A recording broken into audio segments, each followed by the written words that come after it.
ભાદરવા મહિનામાં જરૂર ખાવા 4 વસ્તુઓ તે સ્વાસ્થ્ય માટે અમૃત બની જાય છે। નમસ્કાર મિત્રો, રાધે રાધે, જય શ્રી કૃષ્ણ, હર હર મહાદેવ। આપ સૌનું ચેનલમાં હાર્દિક સ્વાગત છે। જો તમે આ ચેનલ પર નવા આવ્યા છો તો પહેલા ચેનલને સબસ્ક્રાઇબ જરૂર કરો અને કમેન્ટમાં રાધે રાધે હાજરી જરૂર લગાવો।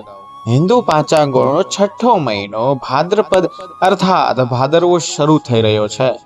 માન્યતા અનુસાર ભાદ્રપદ માસ ચતુર્માસના 4 પવિત્ર મહિનાઓમાંથી બીજો મહિનો છે। તેને સામાન્ય ભાષામાં ભાદ્ર કે ભાદ નામની બોલાવવામાં આવે છે। જ્યોતિષશાસ્ત્ર અનુસાર ભાદ્રપદ માસની પૂર્ણિમા હંમેશા પૂર્વ કે ઉત્તરા ભાદ્રપદ નક્ષત્રમાં પડે છે અને આકાશ ગંગામાં પૂર્વા ભાદ્રપદ અથવા ઉત્તરા ભાદ્રપદ નક્ષત્રમાં યોગ બનવાથી આ મહિનાનું નામ ભાદ્રપદ રાખવામાં આવ્યું છે।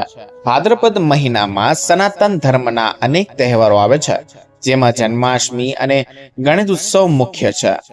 ભાદરવા માસમાં પડતા વિશેષ ઉત્સવો સદીઓથી ભારતીય ધર્મ પરંપરાઓ અને લોક સંસ્કૃતિને સમૃદ્ધિ કરે છે। ભાદ્રપદ માસમાં સ્નાન, દાન તથા વ્રત કરવાથી જન્મ જન્માંતરના પાપ નાશ થઈ જાય છે। ભાદરવામાં અનેક લૌકિક તહેવારના કાર્ય નિષેધ હોવાના કારણે આ માસને શૂન્ય માસ પણ કહેવામાં આવે છે। ભાદરવામાં નવા ઘરનું નિર્માણ, લગ્ન, સગાઈ વગેરે મંગલકીય કાર્ય શુભ નથી માનવામાં આવતા। આથી ભાદરવો ભક્તિ, સ્નાનળ અને દાન માટે ઉત્તમ સમય માનવામાં આવે છે। ભાદ્રપદ માસ ધાર્મિક તથા વ્યવહારિક દૃષ્ટિકોણથી જીવનશૈલીમાં સંયમ અને અનુશાસન અપનાવવાનું દર્શાવે છે। આથી આ માસમાં કેટલાક નિયમોનું પાલન કરવું અનિવાર્ય બતાવવામાં આવ્યું છે।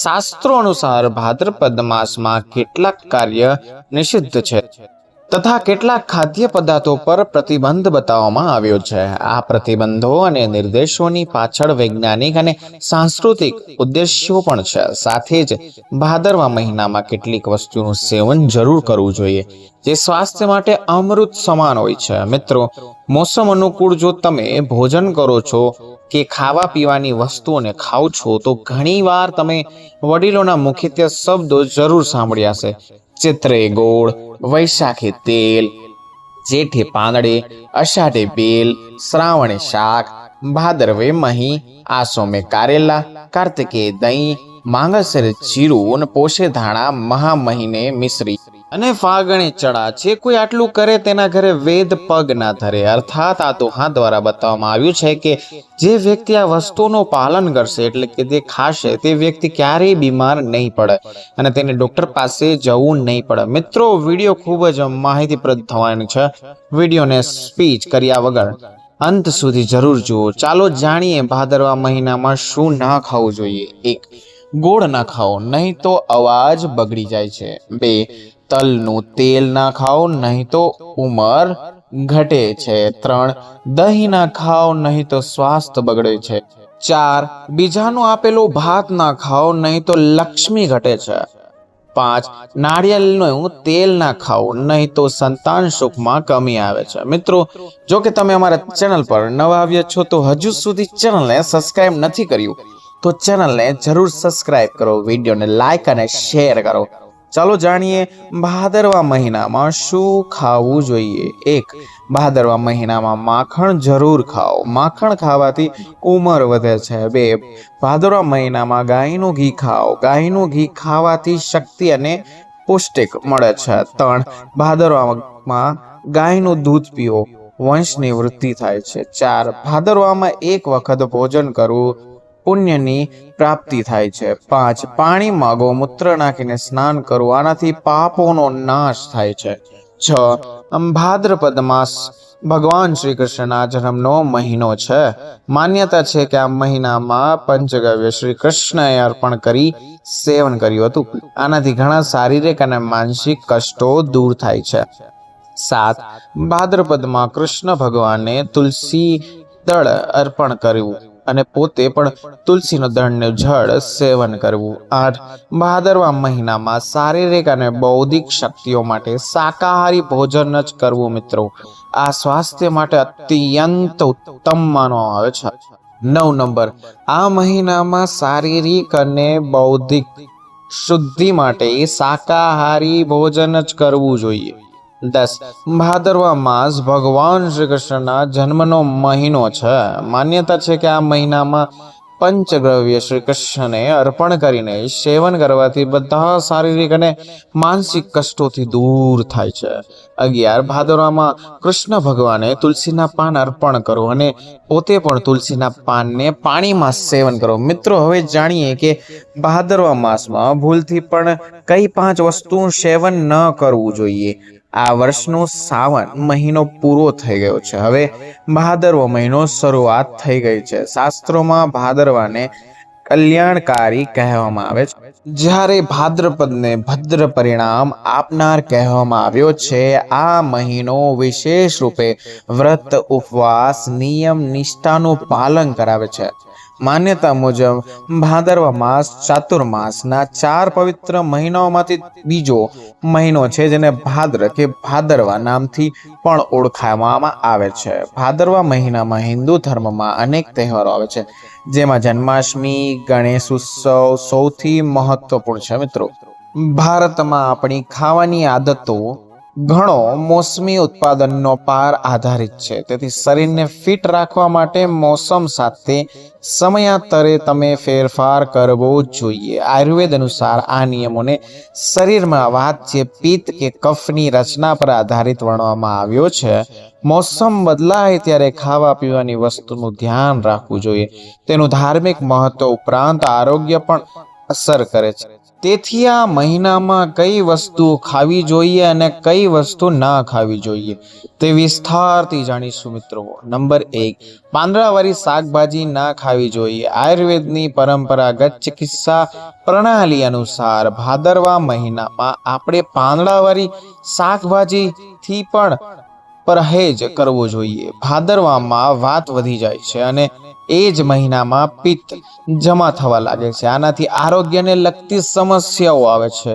વરસાદની મોસમના કારણે લીલી પાંદડાઓમાં શાકભાજીઓમાં બેક્ટેરિયાનો ભય રહે છે. તેથી આ ખાવું આરોગ્ય માટે નુકસાનકારક હોઈ શકે છે. નંબર 2, દહીં ખાવાથી બચવું જોઈએ. આયુર્વેદ માને છે કે ભાદરવા મહિનામાં દહીં સહિત કોઈ પણ આથાવાળી અથવા અથાણાવાળી વસ્તુથી બચવું જોઈએ, કારણ કે આ જ તે સમય હોય છે જ્યારે પિત્ત વધી જાય છે અને આરોગ્યને લગતી સમસ્યાનો ઉત્પન્ન કરે છે. નંબર 3, આથાવાળી વસ્તુઓ ના ખાવી જોઈએ. આધુનિક ચિકિત્સા વિજ્ઞાન અનુસાર ચોમાસાની મોસમમાં મોટા ભાગના જમીનના કીડાઓ સપાટી પર આવી જાય છે અને લીલી પાંદડાવાળી શાકભાજીને સંક્રમિત કરી દે છે.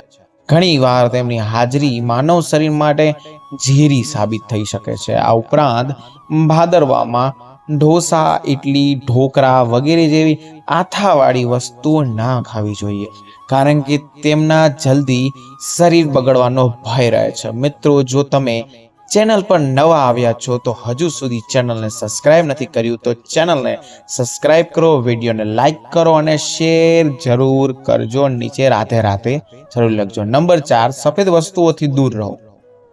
ભાદરવા મહિનામાં અંગ્રેજી મહિનો પ્રમાણે ઓગસ્ટ સપ્ટેમ્બરની વચ્ચે આવે છે. આ દરમિયાન છાશ, દહીં અને તેમાંથી બનેલી વસ્તુઓ નહીં ખાવી જોઈએ. આનાથી પાચન તંત્ર નબળી બની શકે છે. ભાદરવા તલનો ઉપયોગ કરવો જોઈએ.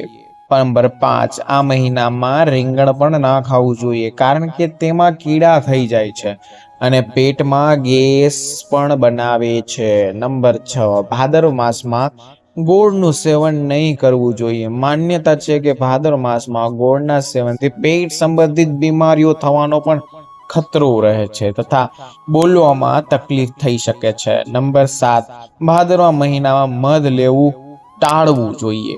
નંબર 8, ભાદરવા માસમાં ડુંગળી, લસણ, વધારે મસાલાવાળી વસ્તુઓ પણ નહીં ખાવી જોઈએ. નંબર 9, ભાદરવા માસમાં માછલી, માંસ, મદિરાનું સેવન વર્જિત છે. મિત્રો, તેનો ત્યાગ કરવો જોઈએ.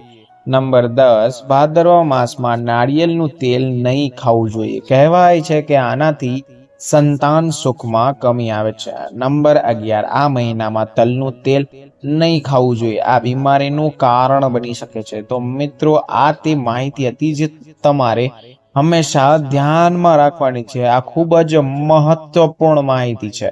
અને મિત્રો, વિડીયો સારો લાગ્યો તો કમેન્ટ બોક્સમાં હર હર મહાદેવ અવશ્ય લખી દેજો. મિત્રો, જો અજાણતામાં અમારાથી કોઈ ભૂલ થઈ ગઈ હોય અથવા અમારા કારણે તમને કોઈ તકલીફ થાય અથવા અમારાથી કોઈ ખોટો શબ્દ નીકળી જાય તો તેના માટે અમને ક્ષમા કરજો મિત્રો. અને અમે તમને હાથ જોડીને વિનંતી કરીએ છીએ, જો તમે હજુ સુધી વિડીયોને લાઈક નથી કર્યો તો વિડીયોને લાઈક કરી ચેનલને સબસ્ક્રાઇબ કરીને પાસેથી બેલ આઇકોન જરૂર દબાવી દેજો મિત્રો પ્લીઝ, જેથી આવનારા વિડીયોનું નોટિફિકેશન તમારી પાસે પહોંચી શકે, જેના કારણે તમે કોઈ પણ મહત્વપૂર્ણ માહિતીથી વંચિત ના રહી શકો. અને આને તમારા મિત્રો સાથે જરૂર શેર કરી દેજો, જેથી તેમને પણ આ માહિતીનો લાભ મળી શકે. અને અમે તમને મળીશું આગલા વિડીયોમાં એક નવી માહિતી સાથે. ત્યાં સુધી બધાને મારા રાધે રાધે, જય શ્રી કૃષ્ણ.